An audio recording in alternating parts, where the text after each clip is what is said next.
were talking in your sleep. But weirdo.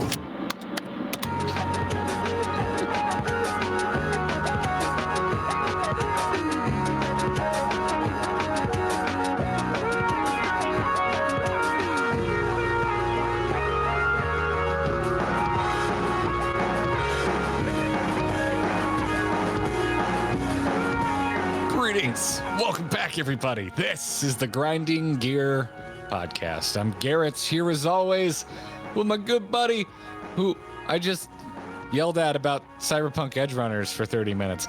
Kyle, he's here. Join the Patreon for that special spoiler episode. Yeah, we're putting up a bonus Cyberpunk spoiler episode. Yeah, a spoiler to that spoiler. I didn't love the final two episodes, but I love the rest of it. Yeah, we have a nice little chat. Yeah, it's good. It's good, man. But rapidly shifting gears, because I promised I would mention this in the pre-show on the live stream. I've got Mass Effect on the brain, man. I saw some of the footage there, and you do this thing for the audio only listeners. They don't know what the hell we're talking about. They ain't seen this stuff. They didn't know this had a visual component streamed live on YouTube.com/AMoveTV every single Thursday at 2 p.m. Eastern time. They didn't know that. Yeah, we didn't know that, but. You put up a little logo that says Grinding Gear, and then you got like just random footage from games you and I both love. Yeah.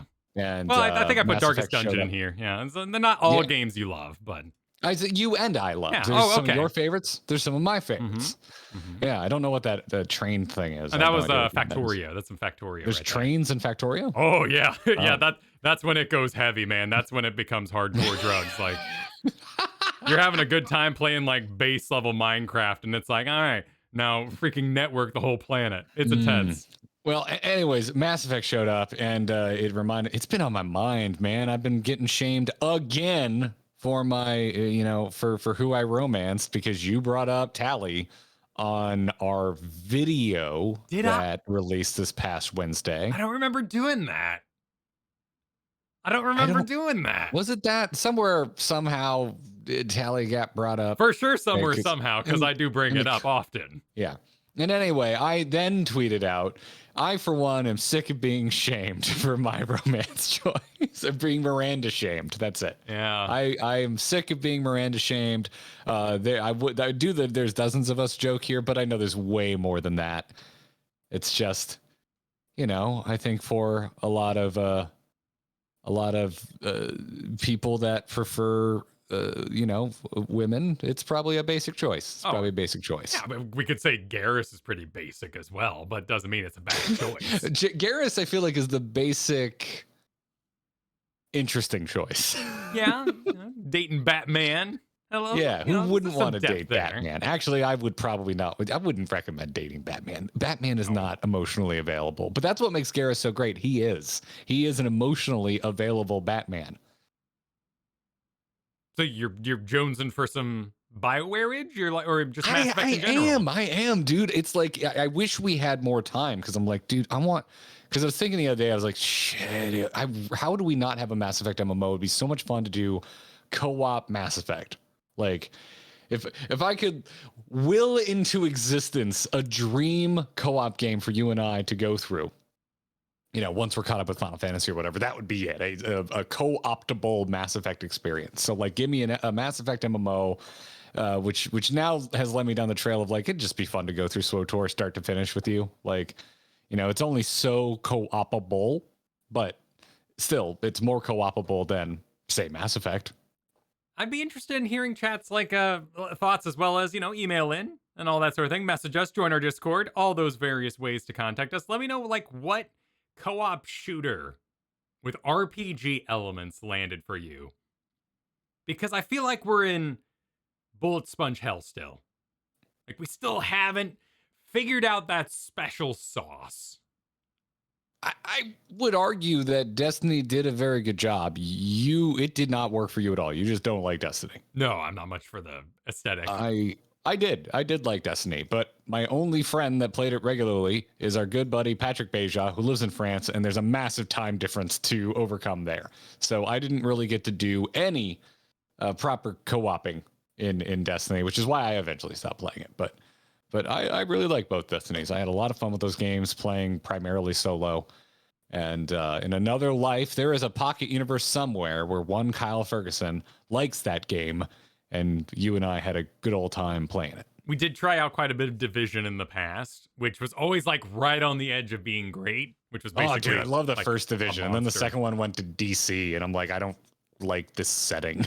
They also doubled down on that cover shooting, and it got kind of just boring when I tried out. I'm fine with cover shooting as long as I'm not playing other cover shooting games at the same time. Yeah, you can only have one in your life. I was really into Gears of War up through 3. 2, I think, was the highlight of that entire series, and I haven't played anything past 3. I heard the most recent one was really good, but I just haven't. I don't care enough to go back. That to me is couch co-op with your college roommates. I cannot recapture that feeling, so I'm not going to bother chasing it. Healthy choice. Yeah. So the Division came out at a good time. I had a long enough space from essentially Gears 3 was the last cover-based shooter I played. So when the first Division came out, it was like, yeah, I'm in the mood for this. Let's go. I loved the first Division. I played the crap out of that game. But then 2 came out and I was really excited about it. And I was like, oh, right. I just liked New York because like a couple hours into that DC setting, I was like, I'm not into this. It was a little more flat. Like New York had the sort of mystery around every corner, but it was a zombie apocalypse without a zombie apocalypse. There was no zombies. Should have been zombies. I didn't need it. I loved the New York setting of like, yeah, sorry, the garbage men decided to create a cult of pyromancers. Like, I loved it. It was fine. I liked how they wrote all that together. The different gangs that would try and kill you, and you know how they kind of had themes. I thought it was really fun. I think Halo did it best, really, because what I want is a shooter like Doom, the new Dooms, where it's a puzzle shooter. And old Halo had that, and that, you know, I'm going to charge up my pistol, and then you're going to run in a shotgun. And I'll break the shields, you do the rest. And I've got grenades, you don't. I've got this kind of grenade. Like, not that you couldn't switch weapons fast enough in Halo or Doom, but I feel like there's a sauce they could get into there where, like, each person maybe can only hold one gun, and one person's breaking the shields, and the other one's doing the health part. Yeah, I used to always break it up with my roommates, both in Halo and Gears of War, with like distance and close quarters. Yeah, because I tend to prefer close quarters, and my buddy Mike, who I lived with in college, he was really good with the sniper rifle in both games, in both Gears of War and in Halo. And so when we were going through those campaigns on max difficulty, I was just running ahead like a maniac, and he was just plinking from a distance. Matter of fact, that's kind of how I proved to him that I didn't suck at video games, because he the first time we ever played together was Gears of War 1. He said he never saw so many people get a chainsaw kill with a Lancer on the hard difficulty and not like completely eat it. And I was like, yeah, I know what I'm doing, at least against AI. Man, Anthem was sad. Anthem, yeah. That flying was fun though. It was some good flying. Those load screens were atrocious. Well, yes. Yeah, it was. Anyway, I'm itching for another co-op experience. Like, I'm having so much fun playing through Final Fantasy with you. Like, I want to do something else. Well, that's how I feel about to the mix. Yeah, like Wild Hearts. Seen those ads? A little messy, perhaps. Has the extra mechanics in there to sort of differentiate itself from Monster Hunter. But I feel like I can't even play Wild Hearts until I play Monster Hunter, because I simply didn't taste the original to know what the new flavor is. Then I can be elitist about it too. I can be like, I'd rather just Souls. I've wanted to play Monster Hunter for so long that I would rather just go play Monster Hunter. Yeah. Like, if I'm gonna make time for that type of game in my life, I'm gonna go play the one I've been wanting to play for years. It's on the list. Yeah. And hey, shout out to Donnie in our chat, who's sending a super chat saying Miranda is top tier, but where's my Krogan love interest? Oh yeah. Could they have? No. Yes. No. The Genophage was just wiping things out, not just the females. So they could have done that. Yeah. Just because you're doomed, unless you complete a very long quest arc between multiple games, doesn't mean you don't want love. Yeah. Everyone needs love, even crazy frog beasts. Even more so when you're doomed. That's true. Yeah. Every James Bond has made that clear. Yeah, have you seen Have you seen Daniel Craig's last one? It's good, man. No, I watched the one with M in the house, and that was okay. Skyfall, that one's great. Yeah. Skyfall might be the best of all of them. I think Skyfall. Yeah. it's a good song too. Yeah, it's good. It Good is, ass it is song. pretty decent. Sometimes she phones it in, but I do like it. No Time to Die was a really solid ass James Bond movie and a really good exit for Daniel Craig. I enjoyed it. It was good. Highly recommend it. I'm bracing for whatever Kristen's selection of the season is. Every year she gets to pick one horror movie that is completely off my comfort zone. Previously it was Conjuring, a few years ago, and I ended up really, really enjoying that. Last year, 1 and 2 are fantastic. I never saw 2 yet. Maybe that's what she'll pick. I don't know. I don't include myself in the decision. It's all her. This is my gift to her. Well, then you should, if she doesn't choose that, you should be like, hey, we should also watch Conjuring 2. I really liked It, the new It. That was really good. Yeah, I like the first one. We've had this. I don't know if this has been on. I can never remember what we talk about on air and what we just bullshit about when we're doing housekeeping. But I know you're well aware that I loved the first It, and I think the second one is pretty disappointing. I thought it was fine. I had a good time. It was fun. It's Bill Hader's really good in it. Yeah, he carries the show, and the time jumps are weird, but I enjoyed them. And then we did The Ring, I think, last year. How's that hold up? I haven't watched that since it was new. It wasn't as horrifying as The Grudge and those sort of, explorations and continuations of The Ring. Okay, because that's where it lives in my head. The Ring is the better narrative, but The Grudge is just terrifying. Yeah. There has been other movies. The Pulse was awful, just absolutely awful. But there has been ones influenced by it that have done better. And I'm just talking about the American Ring. We didn't watch the original Japanese Ring. Ringu. Yeah, haven't seen that one. Maybe that's this year. I don't know. Japanese horror, it kind of on principle scares the living shit out of me, so I tend to not watch it. Yeah, I wait for the sweet embrace of exhaustion for that night's sleep. Too many jump scares. I hate jump scares, even if I know they're coming. Katie, I've never seen someone flinch less. She can just sit through any jump scare on earth, and she's just like, "Why are you jumping? You can see it coming." I'm like, I don't care. Knowing it's coming is almost makes it worse. Yeah. Almost makes it worse. But yeah. So, anywho, you want to see what's in the news this week? Let's do that. Good. Oh, great news, everyone. Shove it. Tell you who's not shoving it is CD Projekt Red, who just announced all the games, like more than 6 titles.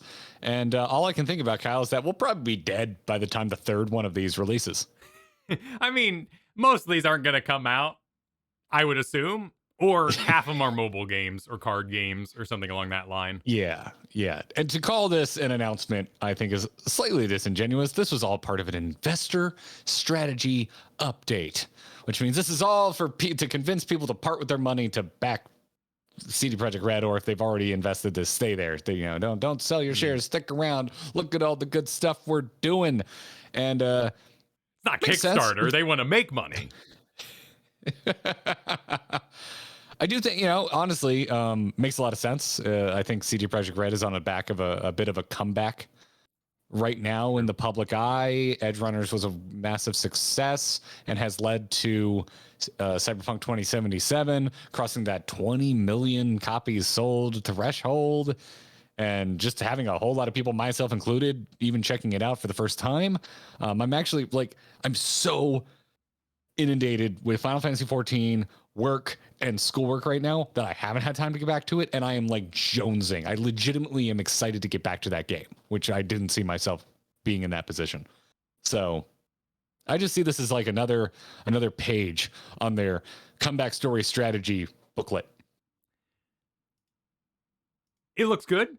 It looks good to investors that you got all this plan. I'm sure the devs are just pleased as heck. I saw a number of tweets this week that was like, it's so good to be back. It's so good to be back in good graces. This feels so nice. We worked so hard on this game and nobody liked it. And well, yeah, you delayed and then it wasn't a good product in the end. Plus the whole old gen, next gen thing that happened. Yeah. Just, I think if you go in just kind of thinking of it as a general GTA adjacent experience, you'll have a good time. Speaking, you can date in that. You can get yourself a date, whoever you want. corpo, cyberpunk, whatever. There's options in there for you. Probably something Miranda-y in a tight suit. Not that Tally wasn't in a tight suit or anything. Everyone's in a tight suit in both Cyberpunk and Mass Effect. The tightness, the fit of your clothes, it's everything's tight. The future, yeah.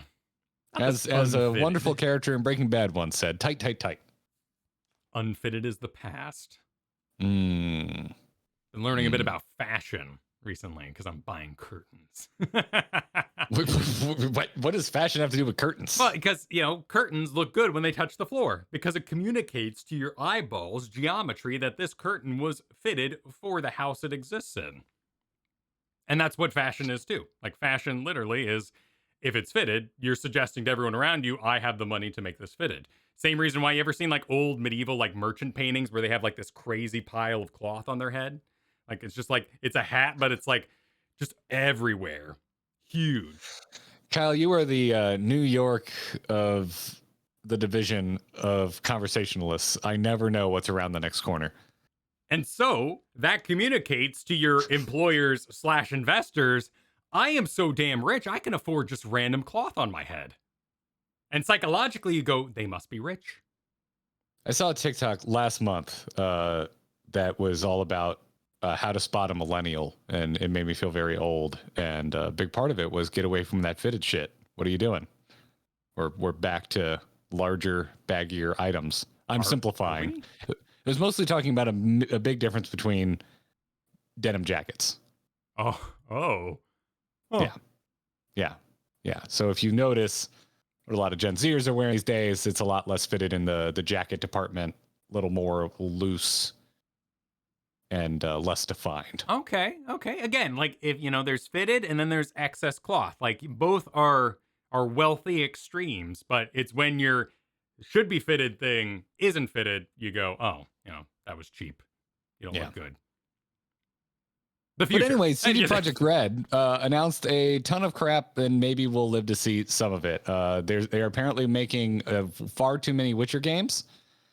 Why not? And actually, it's not all them making it. It appears so.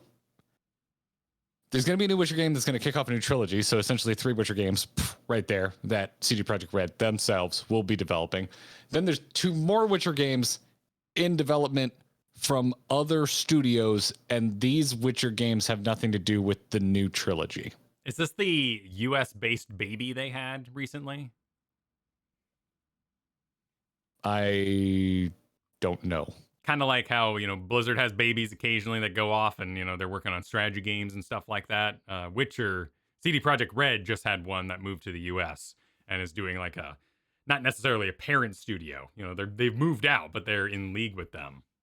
I think they also acquired a studio. So hopefully 3 of these are a proper Witcher game. Maybe, focused on Ciri. That'd be a great storyline. She was really fun. She had really cool mechanics, a nice little advancement of Geralt's abilities. They said that Blood and Wine was the end of Geralt's story. So he should be done.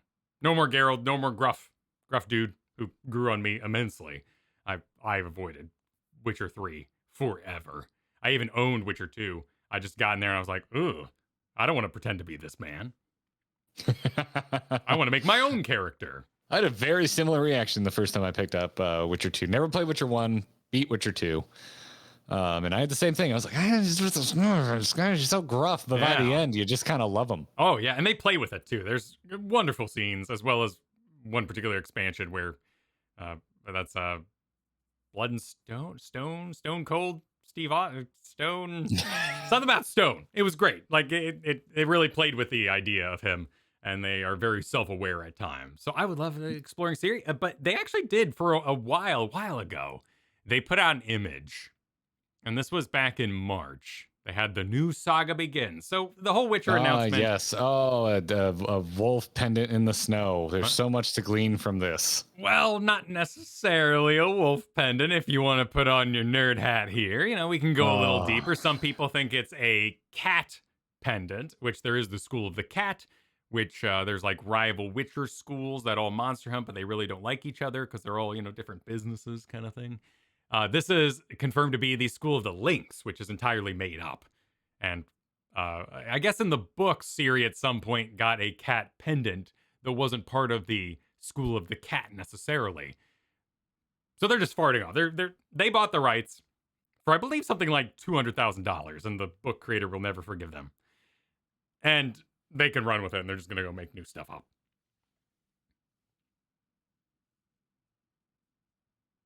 My point stands. It's not a very interesting teaser image. No, it says there's more. And all I need to know is there's more. And there's a pendant. If we go visit other schools, you know, the wolf school up in its castle, like, I've seen it. I would like to go to other schools and see what they're about, see other worlds, regions of whatever their plane was called. Just make the game good.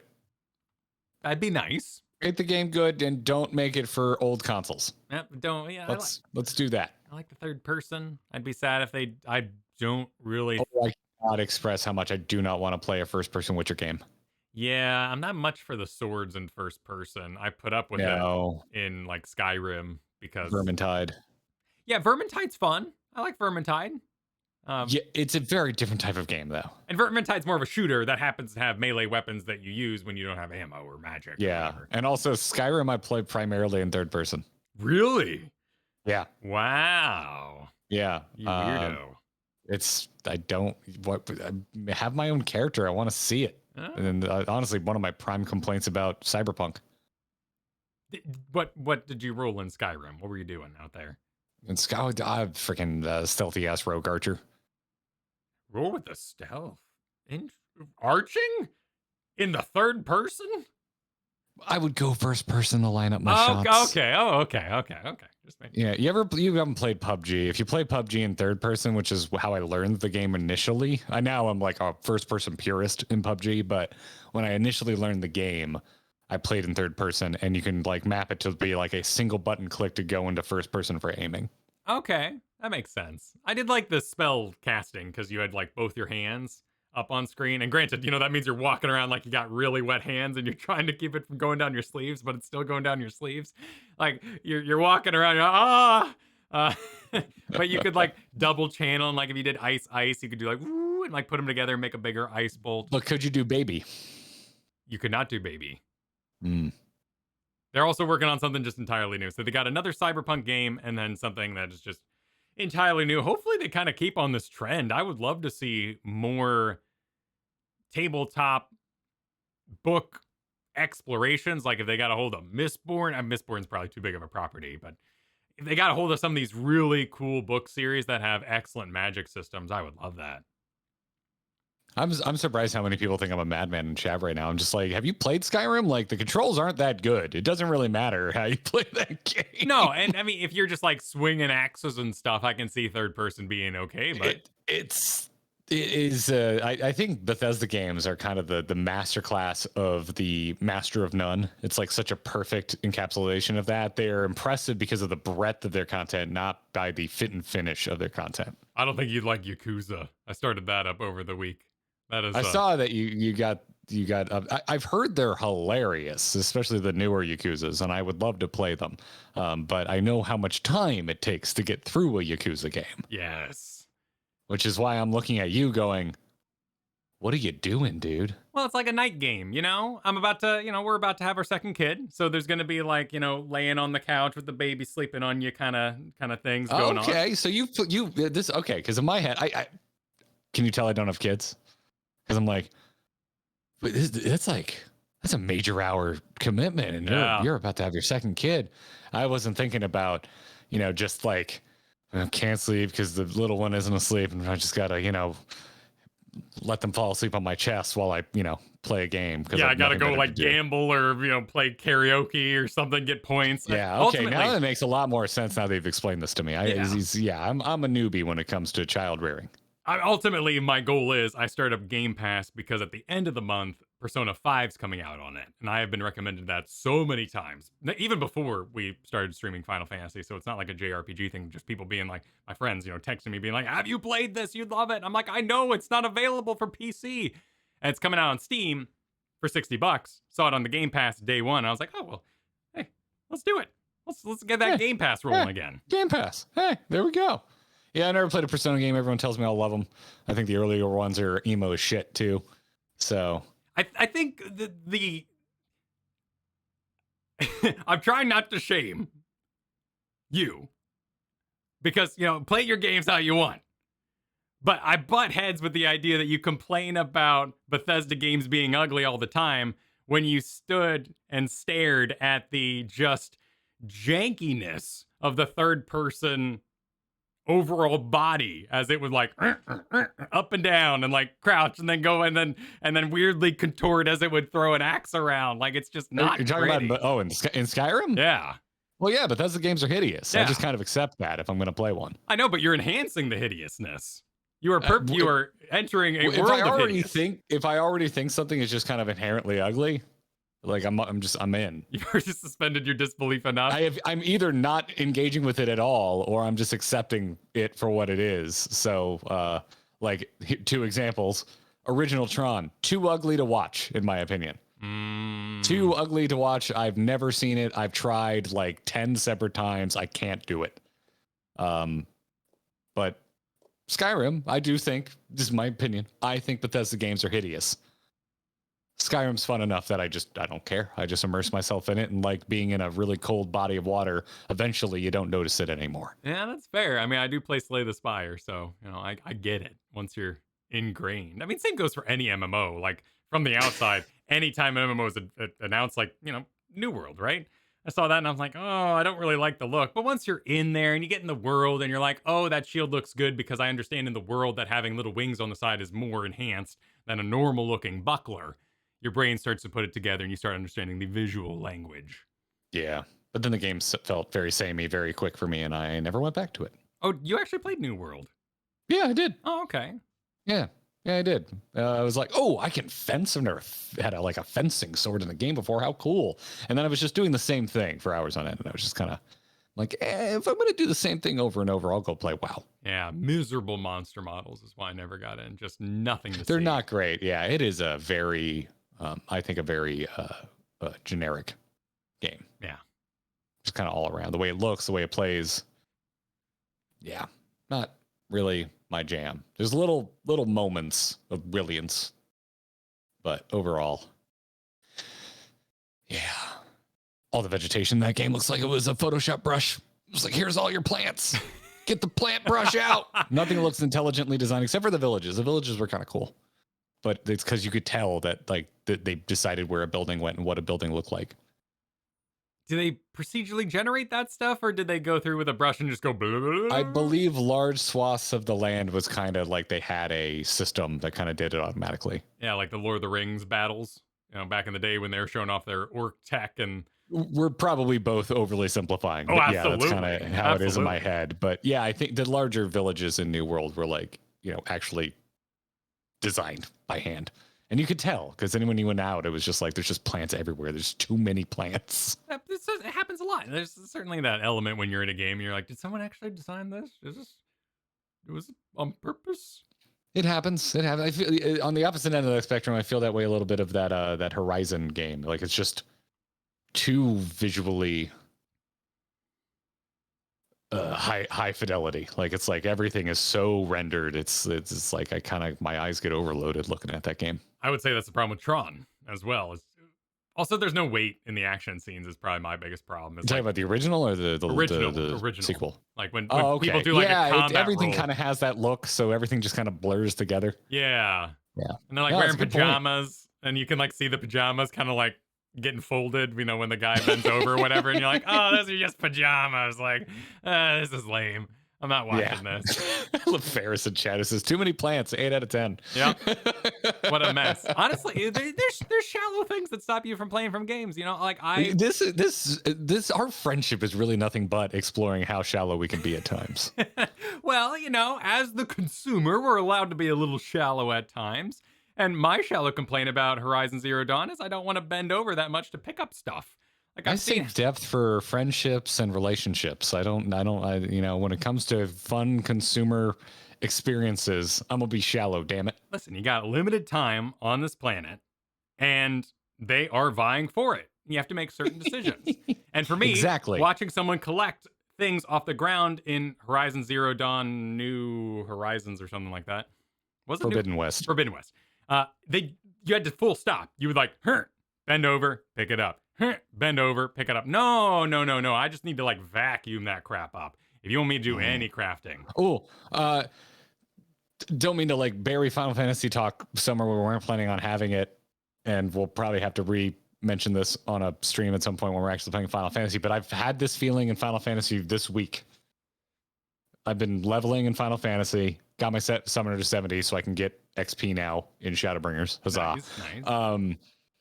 So one of the nights I totally put out a call in the free company. I was like, hey, anyone would just want to like bum rush a bunch of roulettes? And that was cool. But then the next night I was feeling antisocial. So I queued up and waited the long DPS queue. So that meant I went and did the Kojin Beast Tribe quest, which if you are like a World of Warcraft player, it's basically doing like your dailies for reputation. And they are a lot more accessible than dailies in World of Warcraft. You can get them done a lot faster. However, because of how streamlined it is, other little things of it have really started bothering me this week on those Beast Tribe quests. You have to click so many times to get through lines of dialogue to just pick up and turn in these quests. It drives me insane now. It is a small thing, and it doesn't actually take that much time. And compared to other MMOs, getting these dailies done is a lot faster. 100%. Not arguing that. I should not have to click like 8 times to accept each quest. My It's something I justification? realized because I've also been recently playing Wrath of the Lich King Classic, and if you pick up a quest in WoW, it's here's the whole thing on a single page, hit accept. Right. Yeah. Give me that, please. Give me that, please, in Final Fantasy. I don't know if this is true, but having played as such, I feel like it's a controller artifact. Because on controller, like I'm doing Dome and Restoration, which is like it's like a rep grind kind of thing. You go to your donation box, you walk up and you click the item you want to donate, and then it asks you way over here if you'd like to do that for sure. And then you do it again, like across the screen. You're working out your mouse hand. But on controller, you would just go the whole thing down. And same with going through dialogue or anything else like that. On controller, you're just spamming A through everything you just mentioned. Yeah.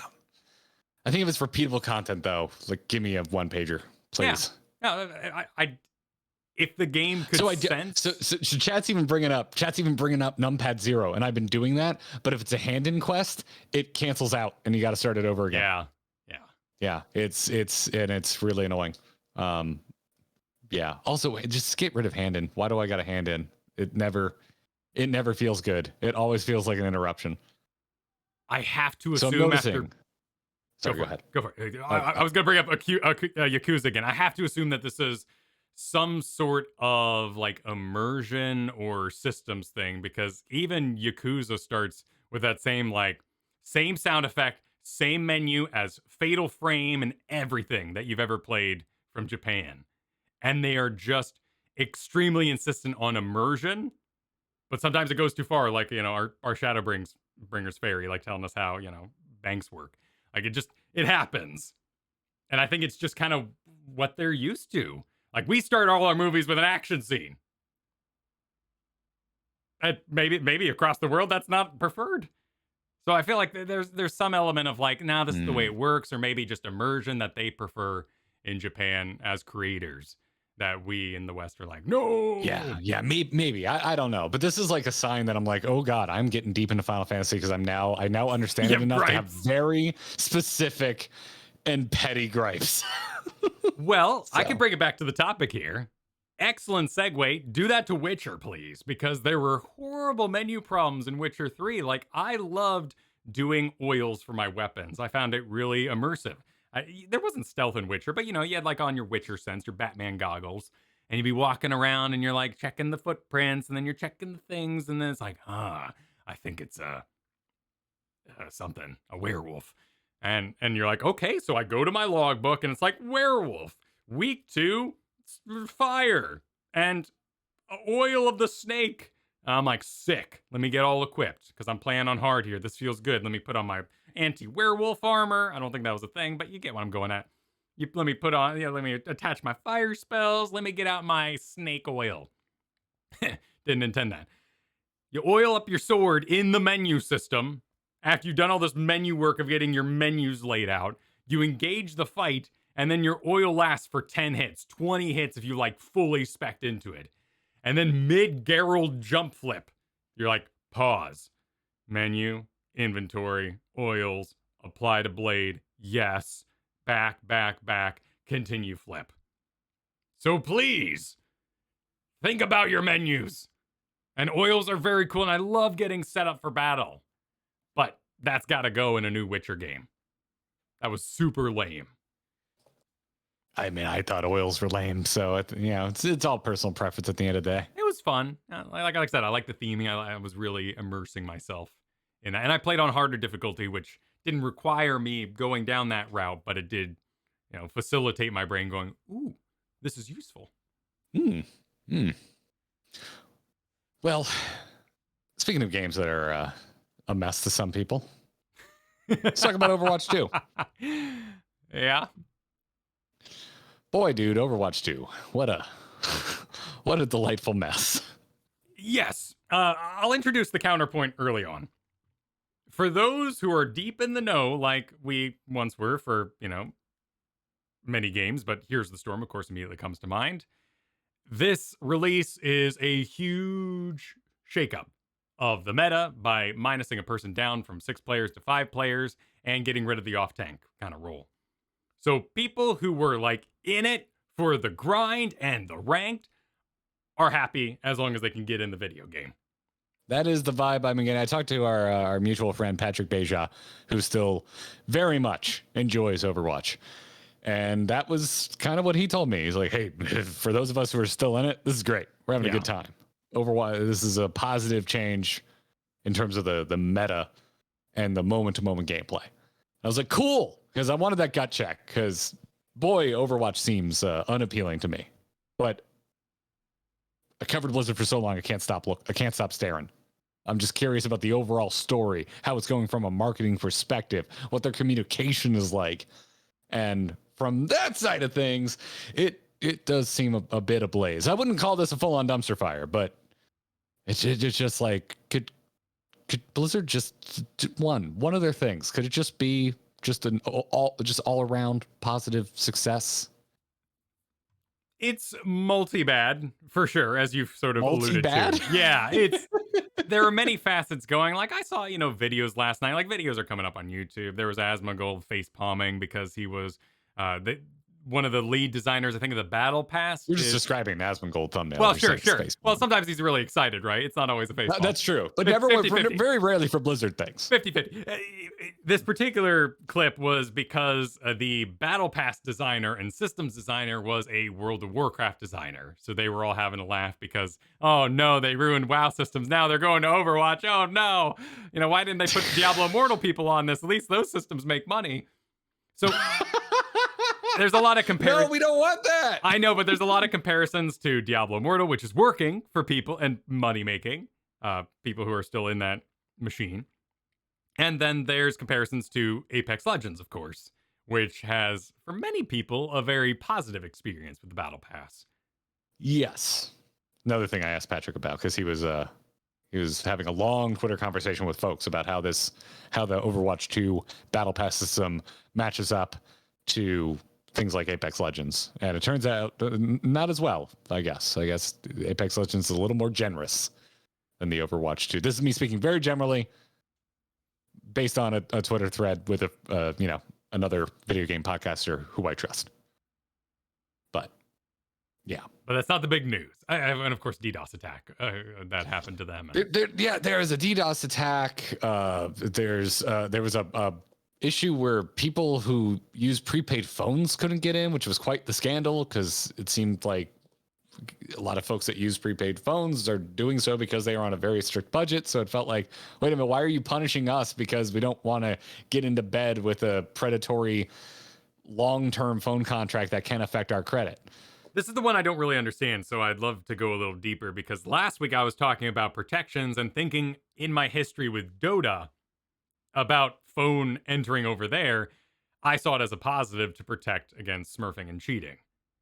But it seems now that, like, in advance of this release, Blizzard went, but not all phones are good.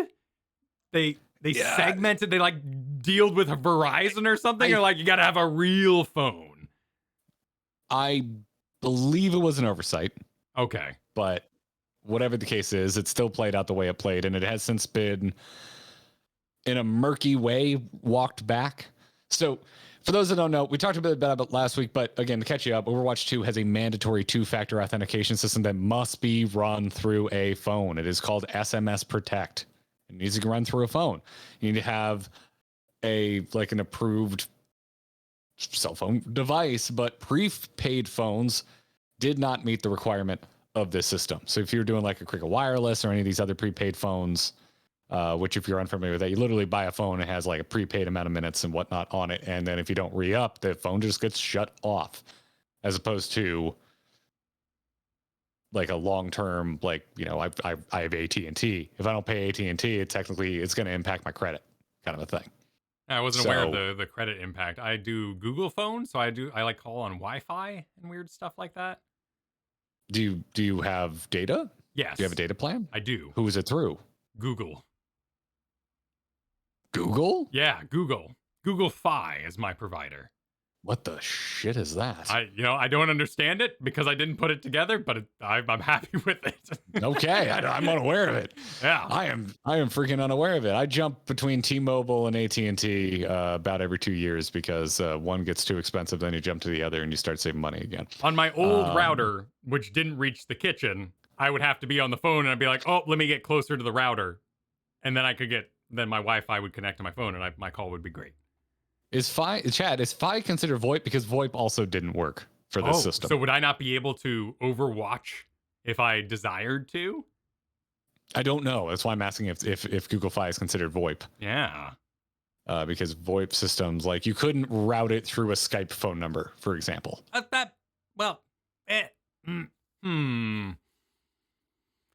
See, that's where I get into, like, how many barriers are worth, like, the smurfing?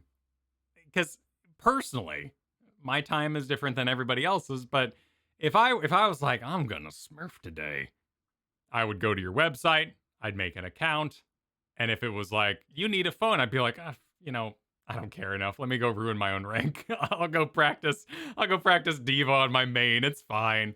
And that would stop me full.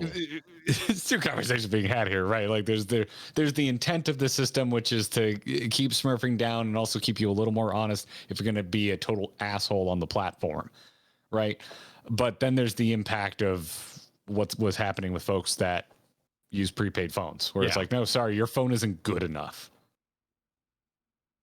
And that's separate from I think the Smurf conversation. Right. I can see in the vacuum them being like, we don't want people neoing their phone into the trash can every time they're rude to somebody else. So let's go. It's a good idea. But if it's getting into, like, that's where it gets kind of weird for me, right? Because I don't understand these systems, like what Cricket's doing and perhaps even what my own plan's doing. Folks are saying that Google Fi works off of T-Mobile towers, so it essentially functions like T-Mobile. Okay, so there's like a piggybacking and stuff like that. Yeah, so you're for, as far as it sounds like, as far as like this system would be concerned, you have what this system would consider a standard data plan with a smartphone. So people on their consoles and computers, and I've seen a lot of people posting too, that's like, I'm at my computer all day. Like, we are in a work from home era. I don't own a phone. Why would I? Like, that's just a waste of resources. That's something I can be like, yes, I can agree with that. Like, I personally can't imagine living like that, but that is smart. I could see, if things were, I think about how tight crap was when I first got out of college. I could see myself being like, do I even need a phone? And there was a time where my bed and my chair to my computer were right next to each other, and I just like roll out of bed into the chair.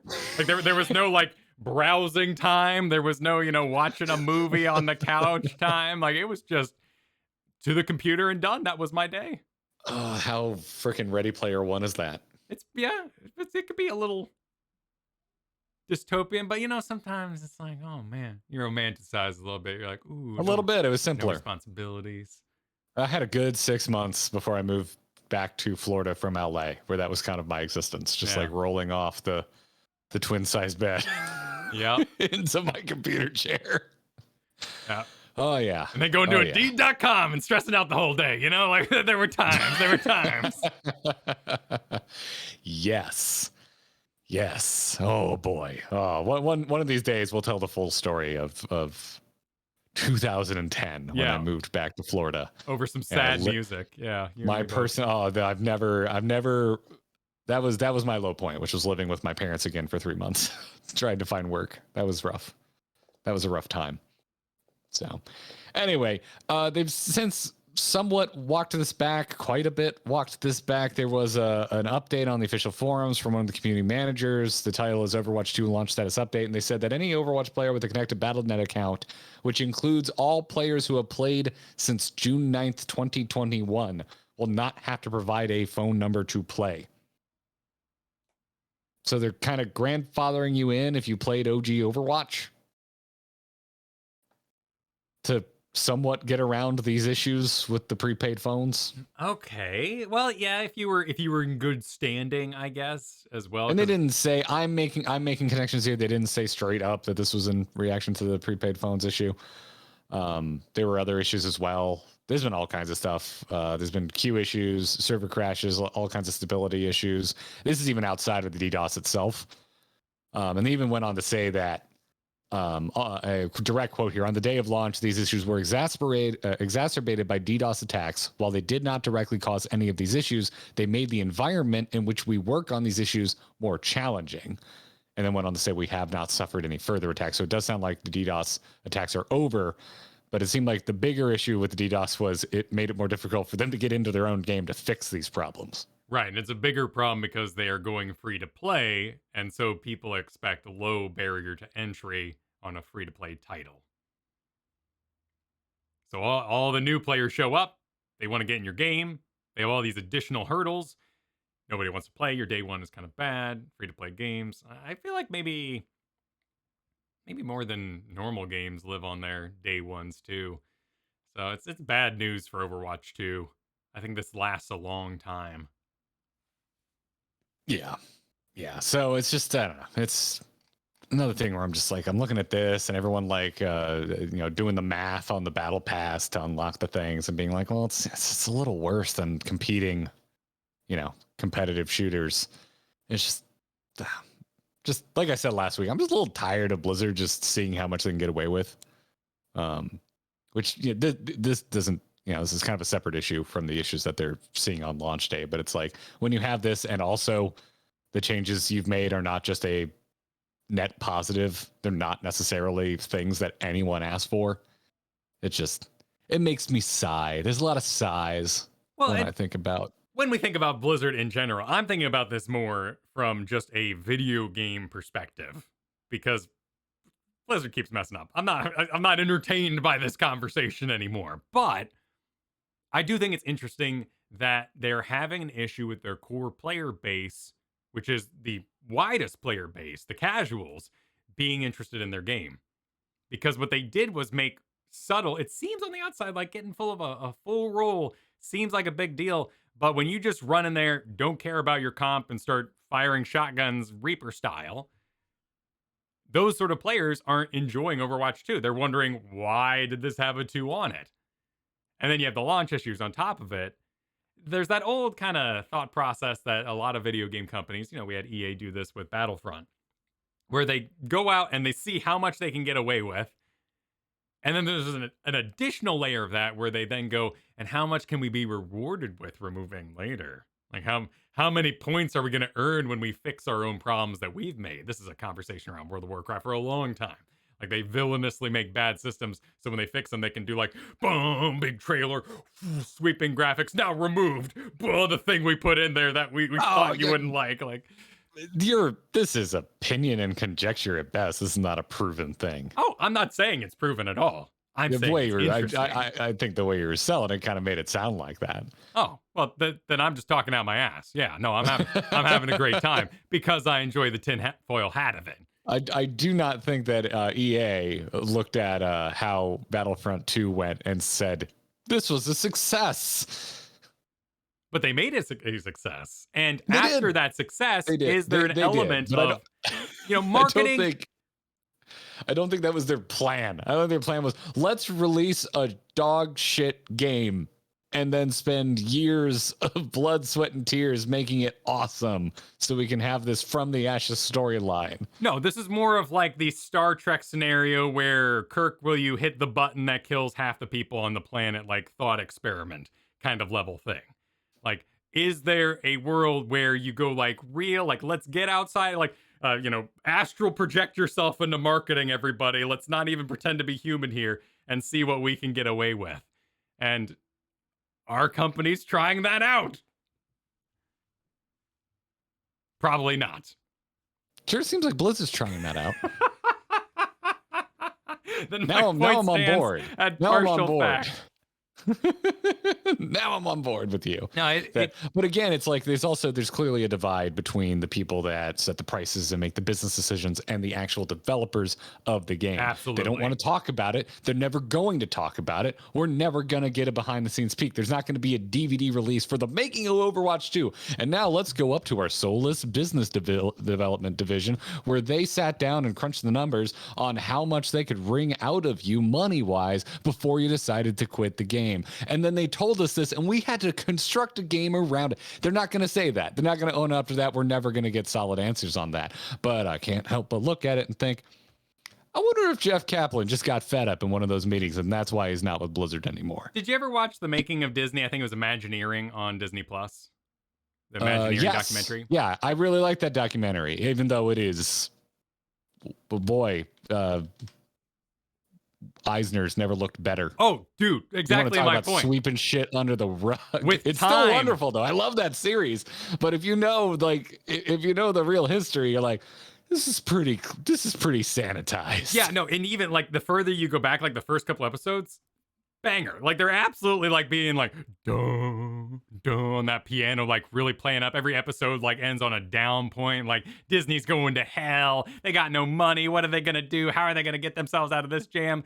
And like in the final 2 episodes, everything's freaking magic. Nothing could possibly be wrong with this company. Everything's a beautiful. Looking forward, all of these beautiful like exactly. theme park porn shots of Star Wars Galaxy's Edge, Kylo Ren by the exploding wall. Yep. Nothing but positive to say by that final episode. All great. It's all great. You don't like projector face animatronics? Too bad. The future is bright. The future is here. Yeah, exactly. I hate those projector face animatronics. They look so stupid. Yep. I'd rather hear it whistling or the pneumatics going every time, pirate moves. Yeah. Yeah, man. That's more immersive for me. Yeah. Give me that first cowboy in that first season of Westworld. That's herky jerky. So, calm it down, taking it down a notch. I am very curious to see what the impact of something like this launch is on a free-to-play game, because on a box copy, you can have the Cyberpunk success where people say, whoa, not right now, I'll wait for a sale.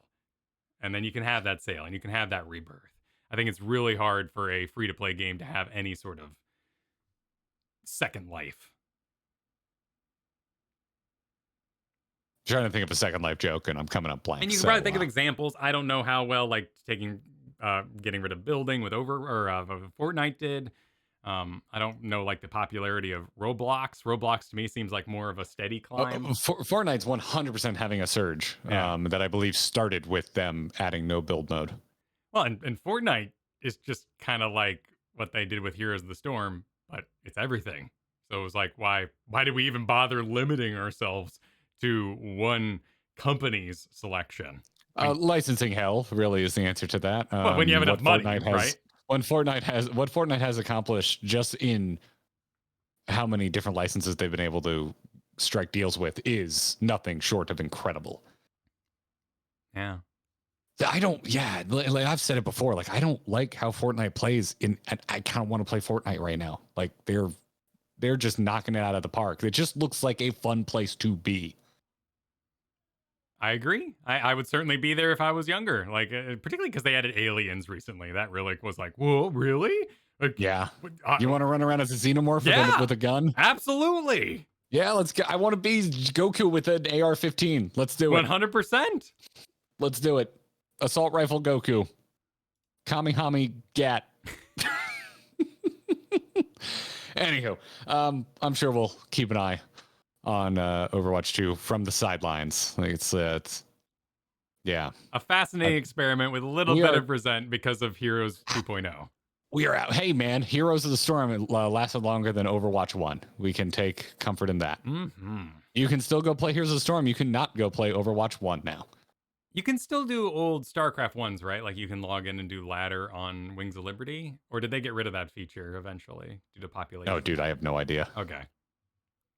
I would imagine that. Who would even still be doing that? That was a big talk they had at BlizzCon when the whole stage was like, what if I still want to do, Wings of Liberty? And they're like, yes, you can. No, It was a very big point they were making at their panel for StarCraft back when we were doing, StarCraft exclusive shows. Yeah, I have no idea, but anywho, if you want our Cyberpunk exclusive show, you should check out our Patreon. I could give you the Patreon link, but it's so much more fun to tell you that you can just go to supportourbromance.com. That is a domain that I shelled out dollars for and then linked to our Patreon. So if you want to support Kyle and me making the stuff that we make, whether you like this podcast only, whether you like our YouTube channel only, which would be weird if you're hearing this because this is the podcast, or if you just like all of it or some of it, whatever the mix and match is, if you want to support Kyle and me making the stuff that we make, Patreon's the best way to do so. We really appreciate the support from everybody over there supporting our bromance at supportourbromance.com. I do want to make an extra mention in the promo this week, however, Kyle. Kyle, I bought another domain. Did you? I did. I bought another domain because we have a shop now. Were you aware that we have a shop? I do. I am aware of We have this. merch. Yeah. We have grinding gear merch. We have stickers of me and you, stickers of our characters from Final Fantasy. We put up a print to commemorate finishing Stormblood that will only be for sale for a limited time. And you can find all of that at buyOurBromance.com. If you go to buyOurBromance.com right now, it'll take you over to our spread shop. We got shirts, stickers, prints, and I'm currently designing a coffee mug. Nice. Yeah. So we'll let you know as more stuff gets added. I'm just so excited. I got a Zelda sticker from our own store and some of the shirts, and they're delightful. It's a they're great freaking delightful delightful. name. BuyOurBromance.com. Yeah. And Nakuru in chat says, not only can we support your bromance, we can buy it now. But yeah. Anyway, if you support us on Patreon, you won't hear this because I will have cut it out. So thank you for the support, everybody. Need a break? You want to keep, you ready to visit the trailer park? Bring it. Yep. Yep. This week, we're heading back to the trailer park. This is where we talk about the latest trailers or anything related to the preview adjacent marketing efforts of soulless mega corporations we can't stop buying things For from. hardworking individuals, you give all the credit to the artists. These people work hard. Exactly. Kyle, I didn't even know this was happening. We got a trailer for a new Need for Speed game today, and I think it looks freaking awesome. It's interesting, isn't it? Like a bit of what's a this surprise. called? Unbound. Need for Speed Unbound. Yeah. Featuring a rapper I'm unfamiliar with and don't know how to pronounce the name of. Let's see. It's in the YouTube description. Oh, I don't know because it's an A cash symbol AP. So sometimes that's ASAP or sometimes you actually get in there with the cash. So I'm not sure. Rocky? Oh, I guess it's their last name. I'm unfamiliar. Unfamiliar, but yeah. I honestly, I just want to be warm and fuzzy with you for a second. Thank you, Kyle, for adding. I didn't add this. You're I welcome. specifically left this out because I'm like, there's no universe where Kyle gives a shit about this. And you added it in and said, dude, we should talk about that. You love racing games. And I do. I very rarely have a chance to go off about my love of racing games. And I have a deep-seated love of Need for Speed, even though in recent years it hasn't been that good. But I would say for me, the golden age of Need for Speed was Underground 2 through Carbon. I think, and every game in between was basically great and awesome, and I played the crap out of them. However, the last Need for Speed, Heat, it was good, dude. It was a good ass game. It was the first good Need for Speed in a very long time. Did it have cops? Yes. Okay. I see a note in here that says, "Is Need for Speed bringing back cops?" And I'm assuming you wrote because I didn't write it. Yeah, no, And that's would all like I care to inform about. you that I don't think cops ever left. Cops have been in Need for Speed like the whole time. Okay. Well, here's the difference, right? Like, I played the absolute heck out of Underground. I loved it. I loved racing and then pissing off the cops and then trying to get to like the paint shop or whatever, various lose 'em mechanics I had. Therefore, when I was driving down the road going to a race, I was driving all responsible. I'm just, making sure I'm passing on the left, because I don't want to mess up the cops and not make it to my race on time. Not like there was a time mechanic ever, but Did 2 have? I didn't think 2 had cops. I didn't think it was until Most Wanted that they brought cops back. it was Underground had the cops. Yeah, because you were like illegal street racing. I didn't think Underground 2 had cops. It was the one for Xbox, normal old Xbox. Well, yeah. The Underground 1 and Underground 2 were GameCube, Xbox, PS2 era. Had Riders on the Storm on the soundtrack. Had Oh, Snoop yeah. Dogg. Yeah. DOGG. I was in my my Ford Focus for the whole early game. Modding Yeah, I it. played the Focus too. Yeah. Yeah. I even had a Focus at the time. Actually, no. When I first started playing Underground 2, I still had my very first car, which was a 1996 Honda Accord, and so I was using the Civic in there because it was the closest thing. Because it was from, I think it was a '97 Civic. Yeah, they didn't have a Underground Subaru 2. Baja, sadly. You couldn't race that. Yeah, oh yeah, it's such a. They probably had a WRX though. Those were hot back then. They were, yeah. I got a lot of flack from, anybody who cared about cars for my car because it wasn't. Because you're like, oh, why didn't you get a Rexy? And I'm like, I don't, because the engine's hungry and needs an extra nose. Like, I don't know. I don't care. Like,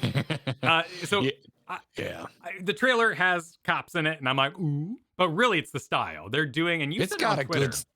It's yes, very Spider-Verse looking style. Yeah, like they I don't know if the actual like little, I want to call them like Photoshop advertisement circles and stars are going to make it in the game, but the smoke seems to be sort of cell shaded, and in general, it just has a lot of character to it. The characters are cell shaded. The cars still look, I would say, fairly photoreal.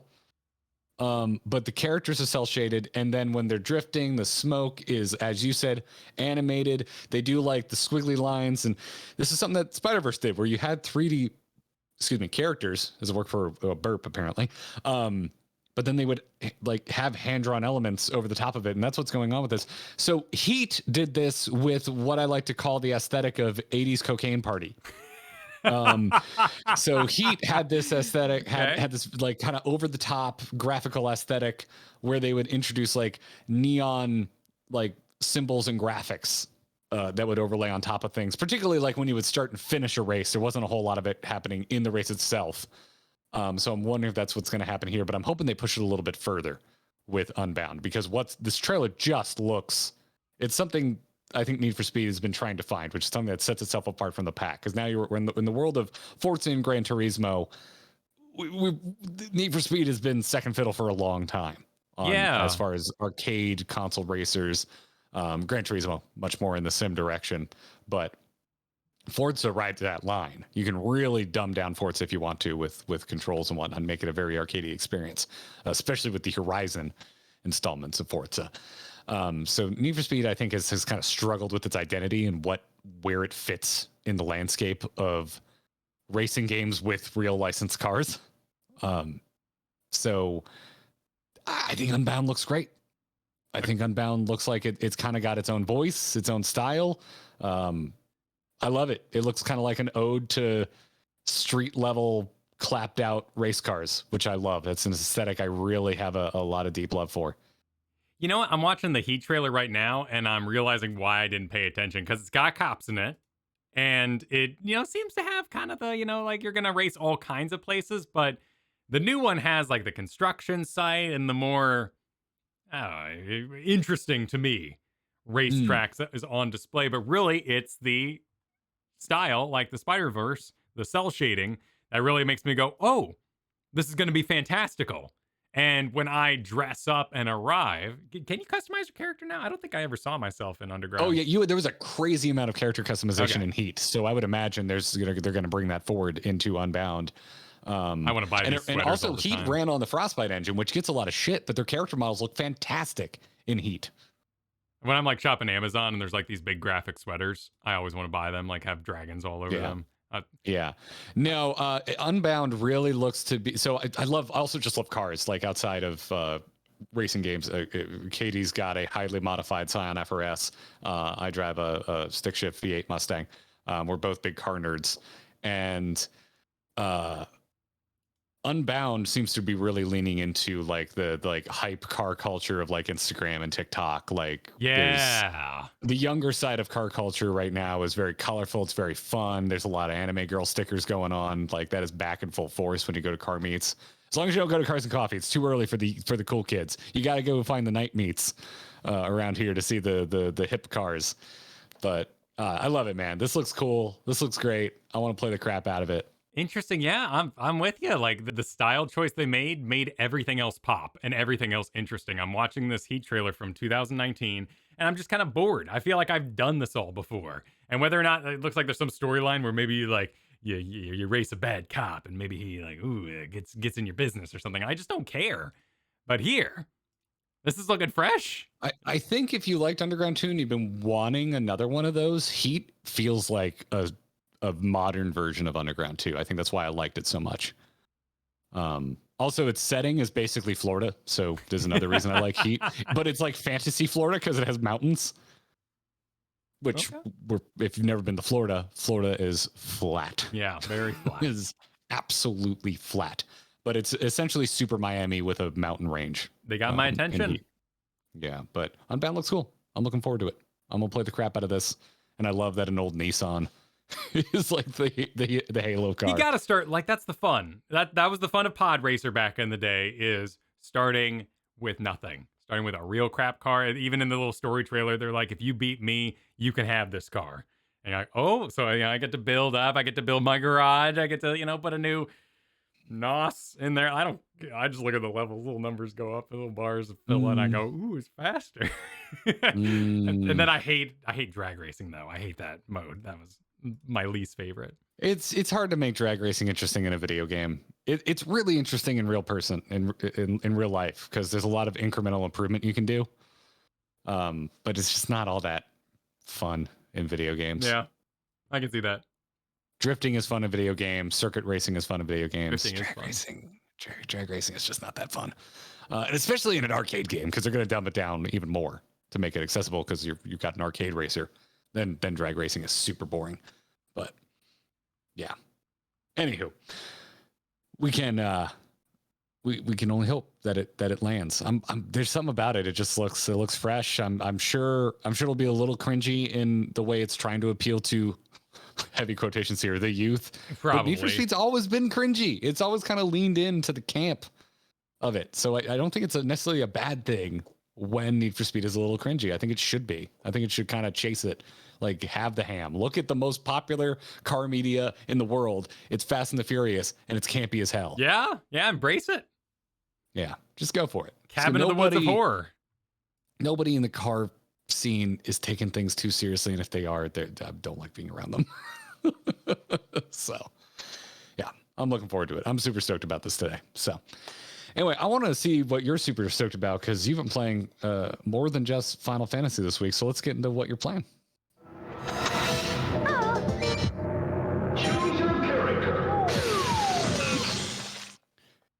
So I've just been leveling in Final Fantasy 14 and having a good time with it, but you correct this.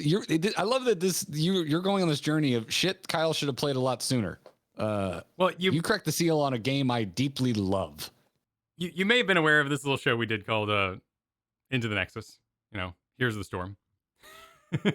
And all that sort of business. Like, I spent years as a main game content creator. YouTube, Twitch, multiple streams per week, the show proper. Anytime I was playing anything else, there was kind of a sense of like, I could probably be playing some Heroes of the Storm. I could be preparing the show. I could be making some notes. I also, I sold lessons. Like, I straight up, this was my life. Heroes of the Storm was my life. So I missed tons of games. Mainly throughout that, 2016 to 2019 kind of era. And then, of course, I had a kid, so, even more so. So I'm kind of catching up a little bit. And because of Persona 5 coming out, and I'm going to be getting that for my turn-based baby on board gameplay, I saw Game Pass had all the EA titles, including Jedi Fallen Order. And I was extremely skeptical because, as I often do, as I often do. I look at a video game and I go, are you good? What's your ending? Now, in the case of Final Fantasy, my friend John said, no, don't do that. And I and I didn't.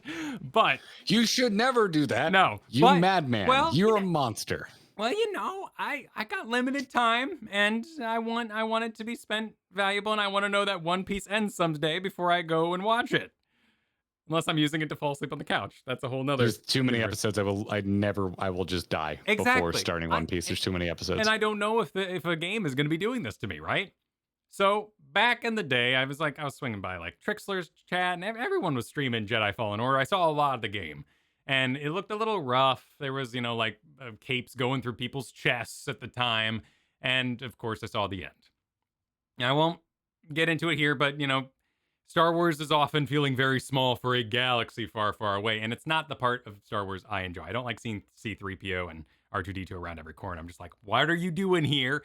Let's make up some new stuff. I played KOTOR. I've seen awesome new stuff. So well, they've made new stuff. This game has a lot of new stuff. But they looped it in, and C-3PO's like looking at you through binoculars and being like, "Oh No, my!" Like the whole time. Yeah, there's no C-3PO in this. Dude, tell me honestly that main characters from the original trilogy don't show up in this. One does. One character who makes sense given who is the villain in this. And if I watched the end of Dark Souls, which this was advertising to be, like kind of Dark Souls adjacent, a Souls game. Certain people were advertising it to be. And on the harder difficulty, it's freaking hard. And if someone was like, yeah, you don't really fight the final boss in Dark Souls, I'd hang up on that card. So I had a lot of baggage. I wasn't interested. Oh my God, you. I know.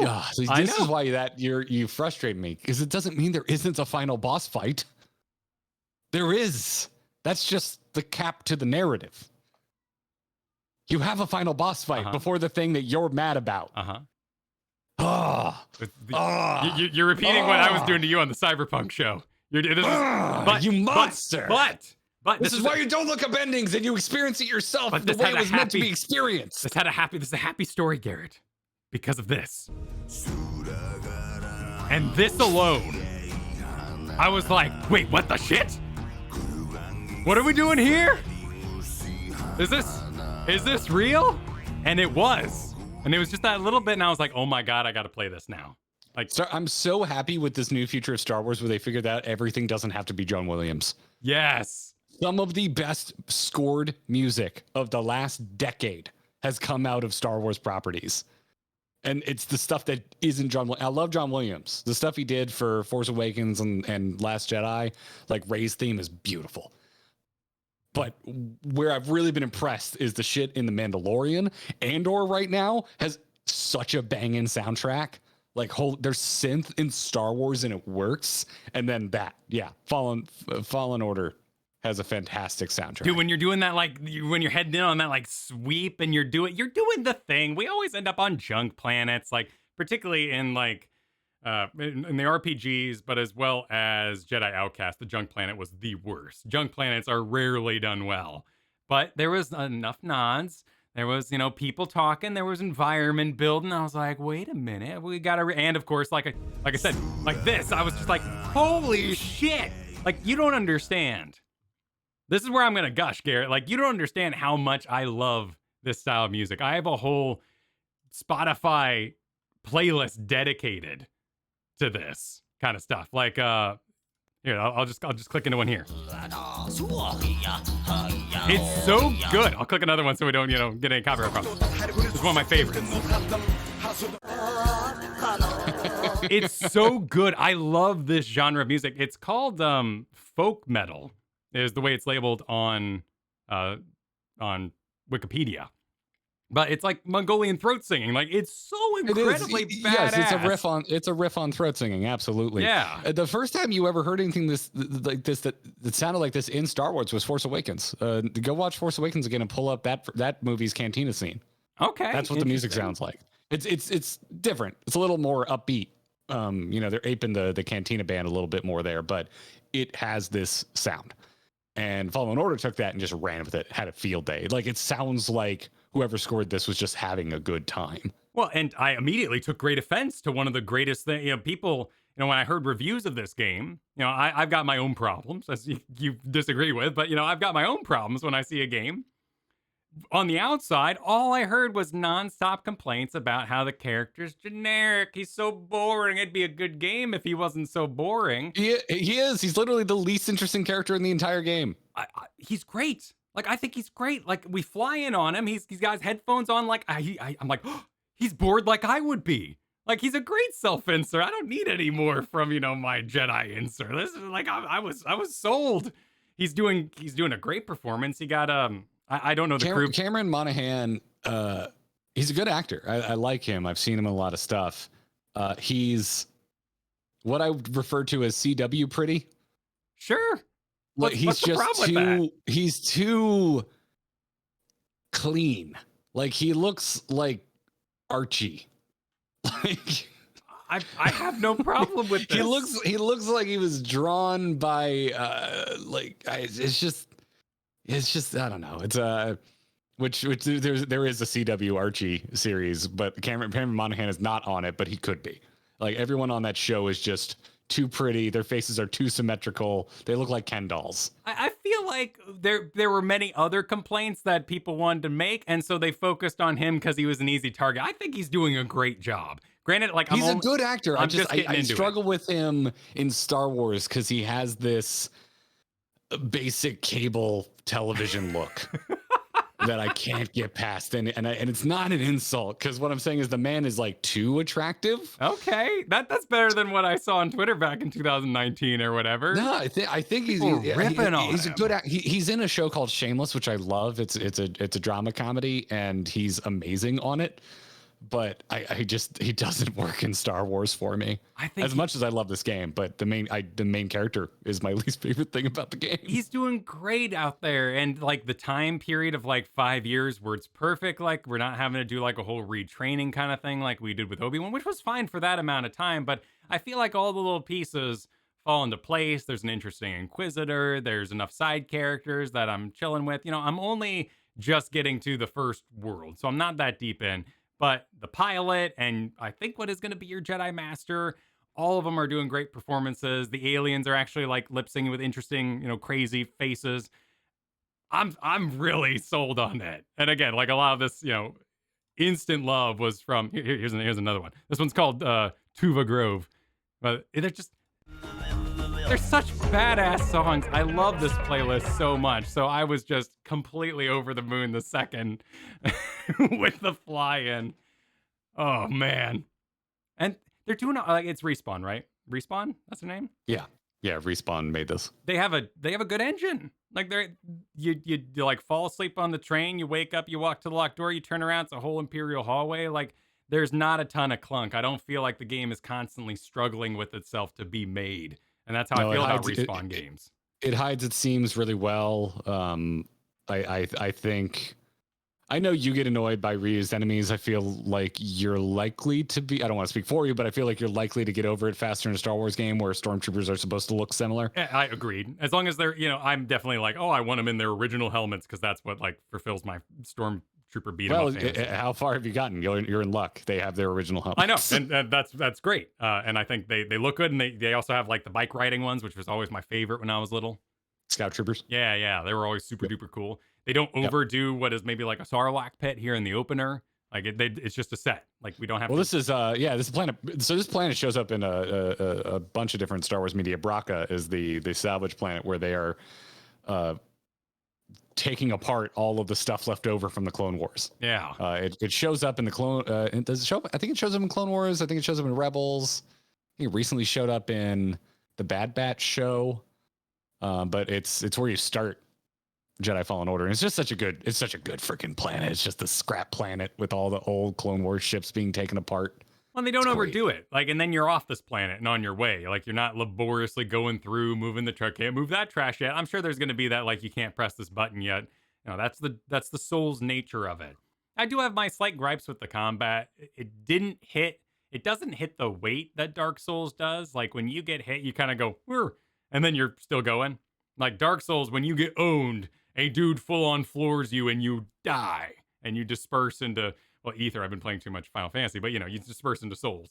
So Yeah. there's they didn't really nail it. I don't like jumping. I think jumping if I could take all their effort in jumping and put it in combat, I would. I'd take all those points that they put in their character sheet of jumping and say, put those all in your combat. But you know, the shield, break the shields, get in there with your lightsaber is fine. You know, a couple of reuse kill animations, that doesn't bother me. I've played video games before, right? I'm not insane. Sometimes you come across as it.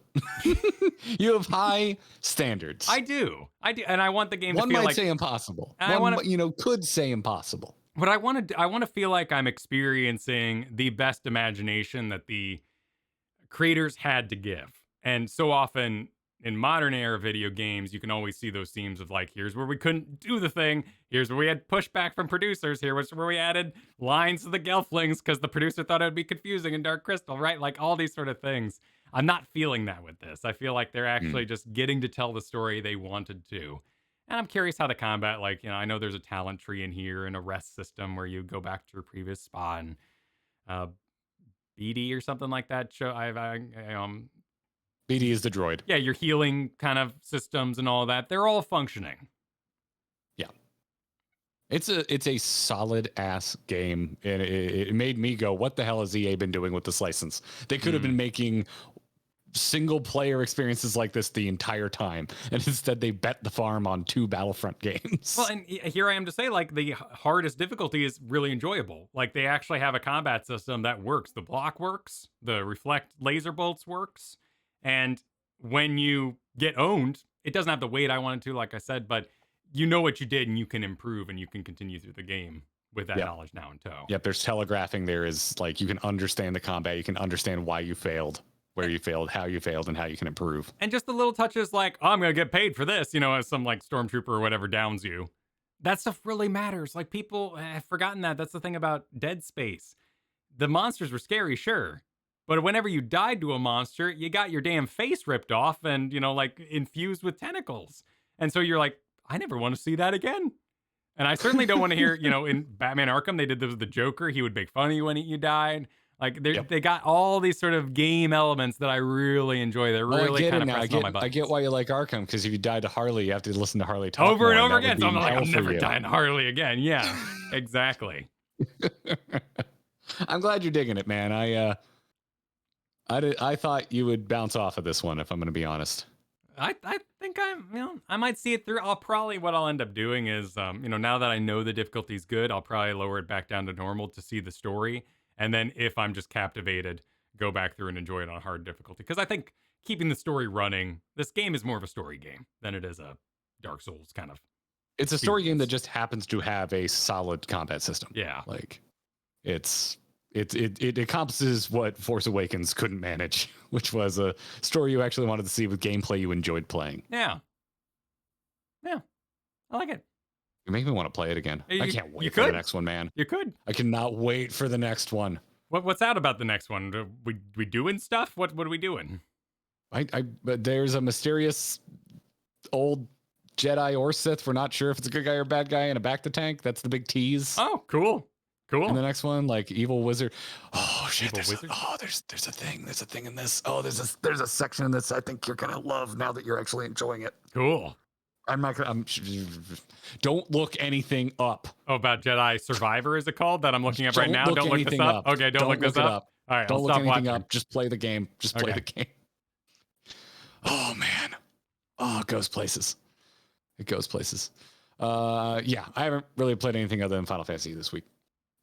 So I got really nothing new there other than I'm really enjoying Dancer because now that my summoner's ready to go, I got to get Dancer to 70. So yeah, next week I'll tell you a bit about Yakuza. What happened was I played for 2 hours. Dude, you'd hate this game. It is so weirdly laid out. Like, you'll be in a beautiful full rendered cutscene. So let's say you walk into a room.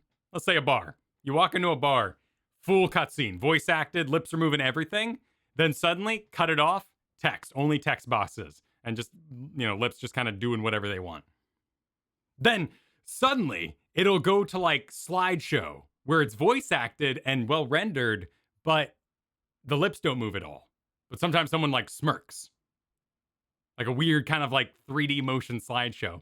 And then it'll go back to full cinematic on the back end. Like over the course of one conversation, you will experience 3 different styles of presentation. And it is really jarring and bizarre. No thanks. I'm good. But it's also huge. And you know that like in this sort of open world Shenmue, because I played Shenmue back in the day.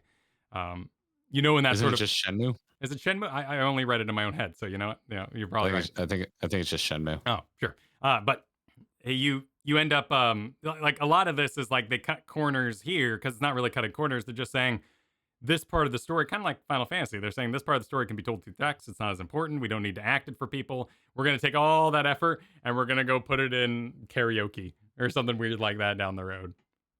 Because we've got other systems and gameplay and fun things to design. We're not going to waste it here on this minor story bit, even though it's part of like the main story quest. And you're like, whoa, what's with this old man?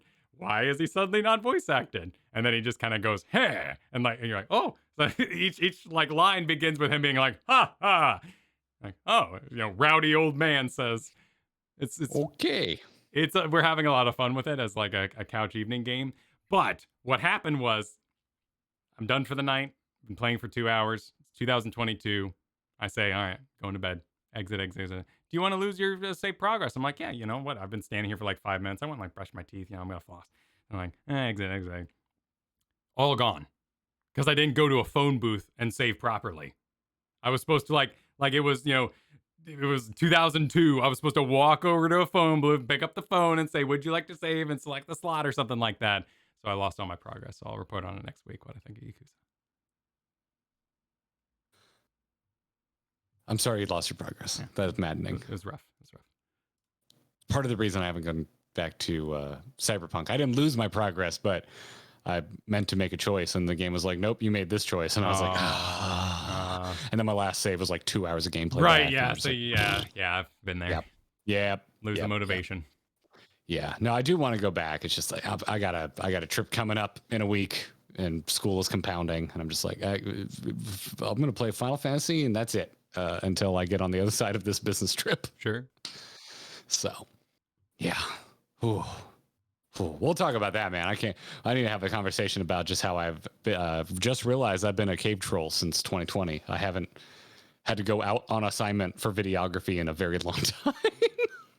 Understandable. Outside of my own stuff. But, oh boy, it's interesting. I'm like, oh yeah, I need to make sure all this camera gear gets on a plane and gets to where it needs to go, and I know where everything is. Sure. I need to make sure all these SD cards still work. And whew. Yeah. Well, if you have the time, you know, like you did for God of War, if you want to join me a little bit, you know, join me on the rewrite of Fallen Order. Fallen Order, yeah. I'll keep talking about. When we have a little more time, when I'm out of school, man, I want to do videos about this for the main channel. Like when we play games like this, I love talking about the narrative of Final Fantasy, and I want to do it with other games. I want to put that wrapper on other games you and I are playing. It's fun. It's a dream. It's the next big thing I want to do. I want to add that to the channel. But anywho, in the meantime, do you want to wrap it up with some questions? Absolutely. Hello there. You, dear listener, you can write into the show. We got time for questions. We love hearing from you. So if you want to be a part of the show, send an email to feedback@startgrindinggear.com. If you're supporting us on Patreon, we have a dedicated channel on our Discord for patrons and members of the YouTube channel to just drop us questions. Do so there. Also, chat, hey, what's up? You know, add us if you got a quick question or not. If we have time, we'll include it in the podcast proper. Luke wrote in from our Discord and said, anyone didn't write in, posted a forum, and I thought it was an interesting question, so we're stealing it for the show. Yeah. Said, anyone got good Halloween recs, preferably ones on streaming services? I've struck out on basically all my go-tos so far. Van Helsing, The Mummy, Mummy Returns, Jaws, Deep Blue Sea, none of them are on streaming services, and it makes me sad. All bangers, all comfort picks. What a great list. Yeah. I got, one thing, and this isn't a judging Luke thing as much as it is dealing with my own sadness thing. Deep Blue Sea does not hold up anymore. That CG looks terrible. No. Yeah, it breaks your immersion a little bit. It's true. It is true. I love Deep Blue Sea, and I can't do it anymore. I can't do it. It's got a decently slow burn for the kind of Jurassic Parky kind of thing they were going for. And if it's on, like same with Hellsing, like if it's on, I'll just be like, oh, ooh, like let's put that on. Why isn't that on right now? I think Van Helsing was first or second girlfriend date. When did that movie come out? Was it good date or bad date? Is this good memory, bad memory? I have very few bad date memories. Oh, lucky you. Yeah, no, I kind of always went all right until the breakup, which was never a date. So Van Helsing was 04. No, never mind. 04. No, I would have been in a long-term relationship at that point. So no, that was not first or second girlfriend. Okay. All right. Boy, I thought that was earlier for some reason. So here's the challenge: is we have to find a good movie that is available on one of the main streaming services you likely have. So I think I watched one the other night. Okay, Disney Plus, Amazon Prime, and Hulu are kind of like my Netflix too. Like I guess Netflix, Disney Plus, HBO Max. That's me. Okay, and obviously Amazon because you just have it. But I hate Amazon's UI, so I almost never use it. I think HBO Max is a stretch, but I'll allow it. It's my favorite one, and it makes me sad that they are ripping a bunch of shit down off of it, and they're not making enough money. I'm like, you have the best programming. No stars allowed. Stars is out. I hate whenever I go to one of my known streaming services, like with your stars add-on, you can. No, Stars is cheap though. If there's something on there that you want, it's only like $7 a month. It's like one of the cheapest things out there right now, and so they've got some good shows. But yeah, I watched one on HBO Max the other night. I streamed Beetlejuice. Okay. I love Beetlejuice. I love early Tim Burton. And yeah, it's on there in all its glory, uncut, with that one big F-bomb that I always forget it has for a PG Tim Burton movie. Yeah. Nice effing model as he grabs his crotch and it makes the honking sound. Okay, yeah, I wasn't sure where that was. Yeah, that movie's horny. Yes, yes, it is. That movie goes for it. It's, yeah. If you think about it too hard, it's kind of gross, but I still love that movie. All the Aliens movies are trapped behind stars as well. Oh, what a shame. Yeah. I have the entire collection on Blu-ray. I just don't buy discs anymore. It's been too long. That was a gift that I love, and I'm glad someone gave me. Although now I'm thinking it might be a good 4K purchase after I had such a good experience watching Jaws on the physical 4K disc. What's the Tarantino with the vampires and the dawn? Oh, that was a split. It was Tarantino and Robert Rodriguez. Tarantino directs the half you think is a Tarantino movie, and Robert Rodriguez directed the back half, which is a vampire movie, and that is From Dusk Till Dawn. I didn't know that. Okay. Yes, that was a split direction. So the first half feels like a gritty Tarantino movie because that's the half he directed. Okay, that's on Netflix. I think that's kind of in the wheelhouse of fun horror, not really horror, but you know what I mean, like Monster of the Week kind of fun. Yeah. Yeah, I don't know what's on Netflix right now. Oh, It Follows is on Netflix right now. Go watch It Follows. It Follows. I haven't heard this one. Oh, it's fantastic. Does it follow? One of the best horror movies of the last decade. There's people making out in a car. It's very simple rules, and it takes those very simple rules and runs with it. Cool. I like that. It gives you rules very early on, and it does everything you could possibly do with those rules. Oh, wait, is this a monster movie? Is this like it's got a monster? A real monster?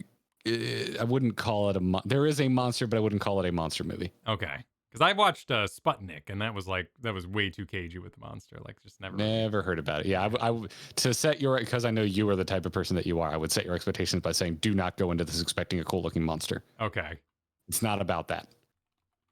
Not about that, but it is a very, very freaking well executed movie. You know a movie I love? Oh, The Mist is on Netflix. The Mist is fun. Wait. I always confuse The Mist and The Fog. Which one? Is that the Half-Life one? The Mist is fun until the ending, which is the bleakest thing I've ever seen. Okay, yeah, that was supposed to be a Half-Life movie. At least I heard that bit of trivia a while ago. Like they were making a Half-Life. Based on a Stephen King story. I don't know. Like someone once told me, or something I once saw, and I believed it because they're like, "Oh yeah, there's this facility and the thing." I mean, there's like a hadron collider like reference in it. Yeah, That's you like it. you push That's the it. thing, you push the cart into the machine, and I don't know, Freeman. Oh, there's none of that. No, Yeah. there's none of that. They just make reference to there's a government facility and they were doing experiments. That's it. It's a Stephen King story.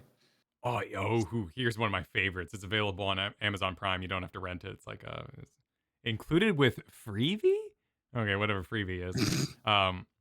Darkness Falls. I love Darkness Falls. Oh, I didn't like that movie. It's so I was much excited fun. for it because wasn't that the same dude that did Saw? No, it was not. Julian Sear? Downton Abbey? No, hang on. Okay. They went from, according to Amazon, they went from Darkness Falls to Downton Abbey. I don't think that's true. I also know this is annoying on Netflix, but Conjuring 2 is on Netflix, even though Conjuring 1 isn't. Ah. And Conjuring 2 is really freaking good. Yeah. Would you also accept series, Luke? Would you accept series? How big? Like, I'd say 7 episodes max. I don't know how many episodes there are of this. 10. 10 episodes. Will you allow 10 episodes as a recommendation? I'll allow it, but I don't know if Luke will. The Haunting of Hill House. Haunting of Hill House is so freaking good. I want to cry. The follow-up's also good, but I prefer the original Haunting of Hill House. What a hideous poster. It's so good, that's the dude. book. Okay, the book of 1959 Gothic horror. Ooh. It's so freaking good. Oh, gross. Ooh. Oh, this looks spooky. This looks kind of like actually spooky. Haunting of Hill House? Yeah. Yes, it is actually spooky? It is actually spooky. Oh.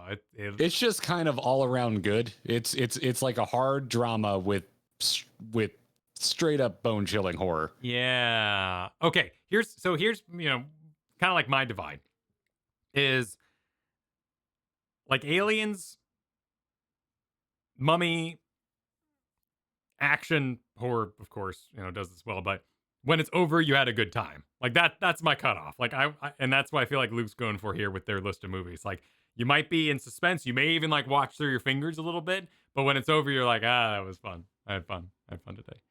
And I would say that The Mist is like right on the edge, like just almost like a toe over, but it's okay. Like it's really just the ending. The rest of the movie's fun as hell. Yeah. The end, it just has a hard to stomach ending, but the whole movie is such a fun adventure. As long as you're okay with violence, but I'm assuming if you get a kick out of things like Deep Blue Sea, I think you're gonna be just fine with The Mist. So how about this Haunting of the Hill House? You will jump out of your seat. Will I say I had fun at the end though? Did I have fun? Or was it depends on if you derive fun from very well executed horror. Okay. Which I do, but it's a pretty serious subject matter. Okay. So yeah, you're not gonna laugh. Well, no, I don't need to laugh. But you're gonna go, oh shit, no. You're gonna do that a lot. But, what was the one with the film? The like clown dude was hidden in the film, and It? No, not it. I love it. It was fun. Clown dude was hidden in the film. Clown dude was hidden in the film. I have no idea what you're talking about. Yeah, it's like one of those. It's like The Omen, the stuff, the things up above. Like it's got one of those names. And a dude's like watching old film and he's like trying to place Insidious. Oh, I haven't seen Insidious. This is why I couldn't help you. That was good, but I didn't end it and be like, oh, well, that was fun. I don't think I would categorize The Haunting of Hill House as fun, other than I think it's fun because the way it's crafted is excellent. Okay. It is near perfect. It's so well done. But it is a serious drama. It deals with loss and stuff. Like there are consequences to how these ghosts came about. Both Conjurings are on HBO Max, so if you have that, you can watch the first and the second. The Conjuring's great. That is 10,000% exactly what I'm talking about. Watch through your fingers. If you haven't watched The Conjuring, though, the only tip I'll give you is stop at 2. The spin-offs and the third one, they're terrible. No interest. No interest. I don't know how many, they keep making Annabelle movies. They're bad. The Nun movie's stupid. And The Conjuring 3 is just disappointing. The Others was, it's not fun, but it's The Others? The Others. Yeah. The first girlfriend I ever had, we went on a date to see The Others. I think that movie's crap, personally. Yeah. Yeah. I was jangled. I was nervous throughout it, but I don't remember having a satisfactory end. Is that streaming somewhere? No. We were just talking about it in chat. The chat was talking about it. Yeah. Yeah. Ooh, Poltergeist. HBO Max has some good shit right now. Oh, they got Poltergeist over there. They've got Poltergeist, The Witch, The Fly, The Exorcist. Damn. Okay. HBO Max is where it's at right now. Yeah. They got a good collection of Halloween stuff. Both Conjurings, both new It movies, The Shining. Yeah. Okay. Just get an HBO Max. Yeah, it sounds like it. Okay. Recommendation done. They've got the original Final Destination. Oh, that's always a fun one. That is always a fun one. Salem's Lot, American Psycho, Little Shop of Horrors. Oh, yeah. You wanted to have fun with murder. Little Shop of Horrors is one of my favorites. All right. Well, in the confines of our recommendation, I think we've given some good ones. Yep. We'll certainly we'll revisit horror movies here in October again. Yeah. We also have the entire Nightmare on Elm Street collection and both Gremlins movies. So you can Gremlins spans Halloween to Christmas because it's a horror movie that takes place at Christmas. So of course, there you go. You do that Nightmare before Christmas and you got yourself covered for Thanksgiving. There, done. Dude, I just want to go watch some horror movies now. That's what I want to do. Oh, I was recently made aware that I've never seen Return of the Living Dead, and I think I'm going to watch that this weekend. I don't know where I can find it, but I've never seen it. Which one is that? It is one that is not actually a sequel to Night of the Living Dead, but they somehow got the license or something to use the Living Dead title, which George Romero did not get to keep, which is why everything else is just of the dead after that. Oh, interesting. He didn't get to keep Living Dead for some reason. I forget there's a story there. But so Return of the Living Dead is just kind of a one-off that isn't technically tied in, but I've never seen it. And I saw some footage from it the other day and it looks awesome. Just a bunch of old practical horror effects. Also, it's just like there's a whole cast of like 80s punks running around, which is a surefire way to get me to watch your movie. Oh, this is Max KY Jelly time period. This is the 80s horror. Yeah. So I think I'm going to watch that over the weekend. I don't know if it's streaming anywhere, but so that does not fall. I don't think that falls into Luke's request here, but that was just a personal note. And then we're gonna wrap this up today from Abovan asks, have you ever wanted to play a game solely based upon hearing music from it that you encountered, say, on a suggested Spotify, Apple, Pandora, or some other streaming service? Yes. No. Final Fantasy 14. Hey. Yeah. Oh, the very tie-in you might be thinking of, because I saw an Asmongold stream. He was Ysael was talking to the dragon, and I was like, okay. Oh, interesting. And then I kind of was like, man, that's weird. I don't know what's going on over there. And then I was going through fantasy playlists while I was working, and Alexander music came on. I was like, this is an MMO music? This is an MMO? And then I heard Fiend from Warring Triad. I was like, holy shit, this got some range. I got to check this out. And then I messaged John, and down the rabbit hole kind of we went there. Yeah, I've never done this, like, ever, but I'm a crank when it comes to music. I want to listen to what I want to listen to. The second it runs out of what I chose and it goes into radio mode, I'm like, you shut the frick up. Yeah. What am I doing? I didn't ask for this. Except I'll do it with chiptune, but I've never actually gone and looked up the games. I just continue vibing, don't pay attention to what it is, and if I never hear it again, them's the breaks. Yeah, but I've got usually I'll sometimes if I have to write a long report for school, I'll put on the Fez soundtrack, and then of course chiptune just continues on forever. So I've heard a lot of shit that I don't know where it comes from, but I'm fine with it. I'm fine with living my life that way. Chiptune's pretty chill.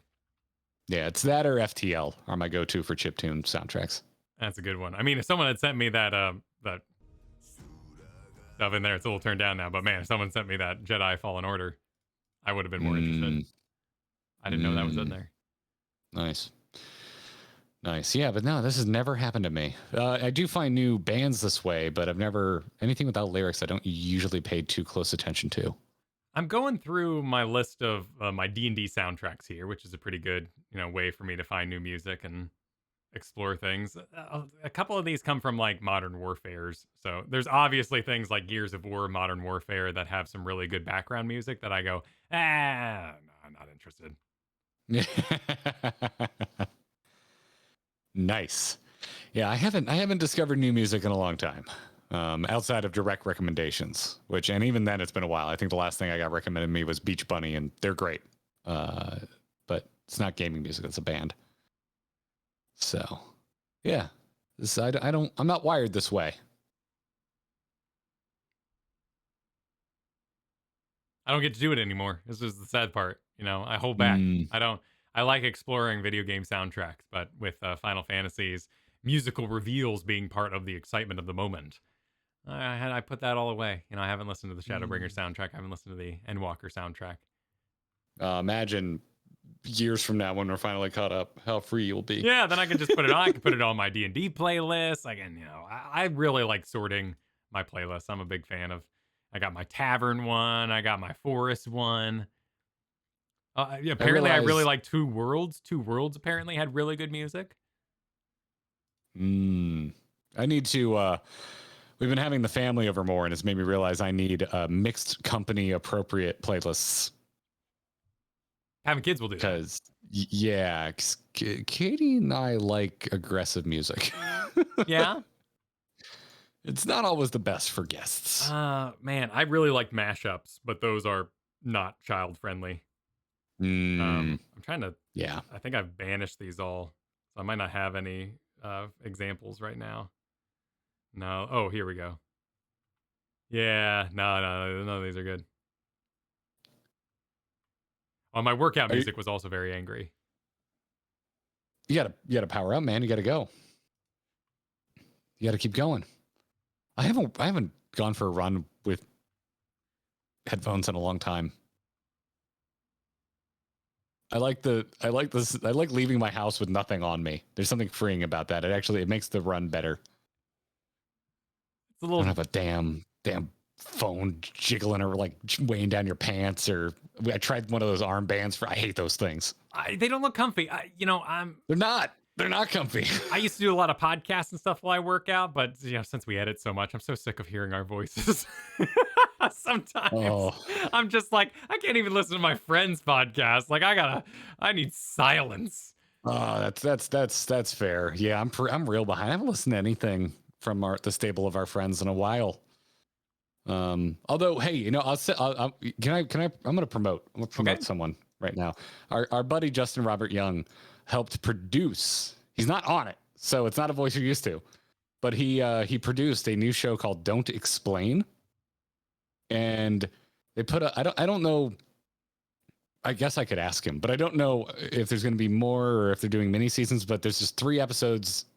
You'd listen to it and you've had a full experience, where the host, I think Will is his name, goes into like deep dive dissects a movie trope or a genre of movie. And so there's a 3-episode arc out right now that you can go listen to. So again, the show is called Don't Explain. It explains the rock star biopic and how it started and why it became such a success. Oh, that's an interesting topic. Yes, I wouldn't think of. It's so well done. It is so well researched and written, and they pull in clips from all of the movies that they talk about. And so the very first one spans the first few biopics, which is I think Lady Sings the Blues and Buddy Holly, but it bookends it with 8 Mile. So it like kept me interested because I'm like, I don't really give a crap about Lady Sings the Blues. I know nothing about this movie, but I love 8 Mile, and it's just fascinating. So I've listened to the entire thing. I listened to the entire thing while leveling my summoner. And you can get through the whole thing, and so you'll go on that trip and you'll end on Bohemian Rhapsody, and it's fantastic. And it did a lot of research into the production of these movies. So it's called Don't Explain, produced by our good buddy Justin Robert Young. I also may have done the album art for it, which is why it was on my radar. But I kind of forgot about it. I did this art months ago for Justin, and then it can't come out. So I was like, oh, I should give this a listen. And I ended up listening to the whole damn thing. I really enjoyed it. So anyway, there's my promotion this week. I get nothing from it. I've already been paid for my time.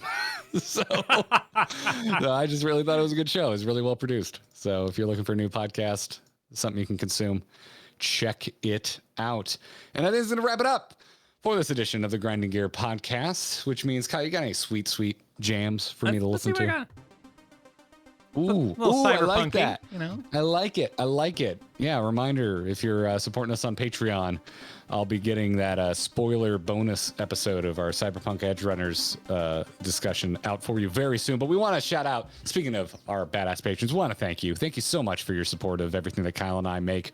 And if you want to get in on that support, if you like what we do and you want to support us, check out supportourbromance.com. That will take you directly to our Patreon. But we've got new patrons to thank this week, starting with Dan C. Thank you, Dan. Yvonne R. Thank you for your patronage. June B. Really appreciate you taking the time to visit a website and then decide to give us money. I would like Thank to you. pass that off as well to Moira, who did the same. Oh, thank you, Moira. And Mariana S. Thank you very much for becoming a patron. We appreciate the support, everybody. Thinking about where we were 11 weeks ago, having to like kill a darling that we've been doing for a long time, and seeing the growth of the Patreon and the support, and how happy everyone's been with the new content that we've been putting out on the YouTube and into the podcast sphere. Thank you so much, everybody. We really appreciate it. And there's also a special level of patrons that we thank every episode. That is our legendary level backers. So thank you to Sean B, Mike R, Stephen J, Dagny, Wayra E, Das, Cheesy Bob, and Sean with an EA B. Thank you very much, everybody, for your support. If you want to get thanked every episode and really, really support us, if you're interested in that legendary level backer, well, info is on the Patreon. Go check it out. Other than that, you can follow us. The only problem on really Twitter. is the song never unleashed. You know, it just kind of did this. Oh. It never did like a bang. Oh yeah, it's just never drops. Yeah, There's it never drops. What a tease! Needs to drop. What a tease! Yeah. What a tease. Well, we won't tease you on Twitter. I'm at Garrett Art. He's at Kyle Ferguson. And we have a joint account for everything involving our content at Garrett and Kyle. Other than that, you can get our video content over at youtube.com/AMoveTV. New uploads every Wednesday. We stream this podcast live on the YouTube every Thursday at 2 p.m. And if you're listening live right now, we'll see you tonight at 8 p.m. Eastern. Getting back to the Shadowbringers MSQ. We got to go find our buddy Alphino. And that's what we're doing tonight. But thanks for listening, everybody. Until next time, GG. Take care.